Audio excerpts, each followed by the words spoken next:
All right, this is the bread and butter of 3X pitching, the 3X mechanic component of hip to shoulder separation with triple extension. You have to have these two together. I have had many guys come in here and say, I can't do two things at once. Well, then you picked the wrong skill. So the skill of pitching at an elite level requires what we call the counter movement. And a counter movement is doing two things at once, and what makes it very hard. And I always relate that to, say, a drummer having to keep a different beat on the bass than up on the treble. I probably can't even do that, but that takes time. I'm sure those drummers learning that were very frustrated they had to do two different things at one time. This is another skill like that we call the counter movement. So what is happening is the hips, out of the load position, the hips are now opening and powering through, but at the same time we're trying to maintain the trunk orientation to be closed as far back as we can, and that's optimizing hip to shoulder separation. So triple extension is peaking and powering the movement, and then that should, in a closed orientation, should, like a rubber band, stretch and load the rubber band. A lot of people think hip to shoulder separation comes from just the shoulder orientation. Well, you're really already starting there as a pitcher, closed.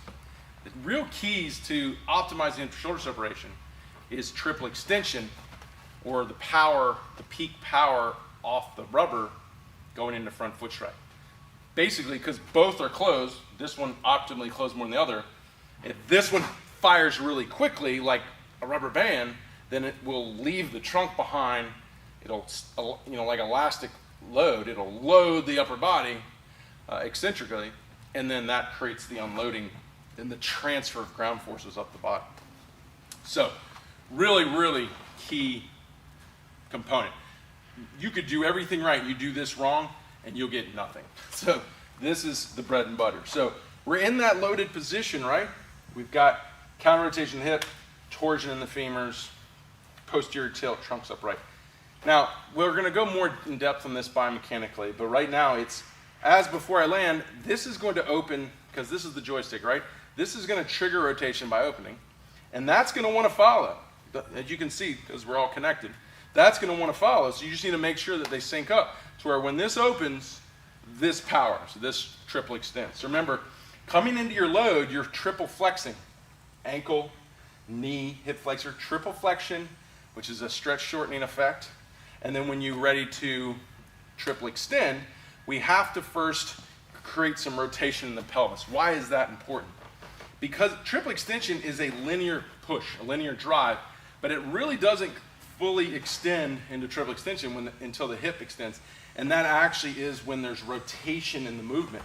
So that means your linear drive has to power rotation in the hips. And the only way that's going to happen is if there's already at least a 45-degree angle of rotation when that leg extends and drives. So there's some real unique timing here that I don't want to go into in depth right now because that's going to be covered in the biomechanics section. But basically, right out of the load position before you land, you're going to trigger and open to a 20-degree position. This is going to turn down. You're going to roll up big toe. This is going to position that hip in a 45-degree angle. I still haven't landed. And then we're going to triple extend and peak forces to power that hip all the way open at front foot strike. The upper body at that point is staying what's called contralateral tilt, leaning to glove side, and trying to maintain, as you cock the arm, maintain that closed trunk orientation as much as you can. All right, so to review that again, you're in that loaded position, your pelvis is up, your torsion, your trunk is counter-rotated. This will trigger rotation by opening, this will power rotation by triple extending, and with the weight of loading contralateral, that should help the trunk stay back and closed to optimize hip to shoulder separation as the hips open and the shoulder maintains closed. So you could do little drills, once again in this segment, where you just sit here and you open and drive and you cock back and you separate. And you really try to feel that trunk stay closed, right? And I'm back here, I'm not over here. I'm back here on this side of my leg, not on that side of my leg, driving, trying to power those hips open, okay? Okay, that was a bad one. Let's do a better one.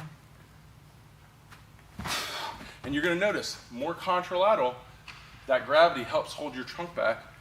More close orientation, just as long as you're powerful enough through triple extension, more hip to shoulder separation. The more you can create in that component, the harder you throw. And the coolest part, the healthier you throw. So that's the bread and butter of the 3X Mechanics. That's triple extension into hip to shoulder separation.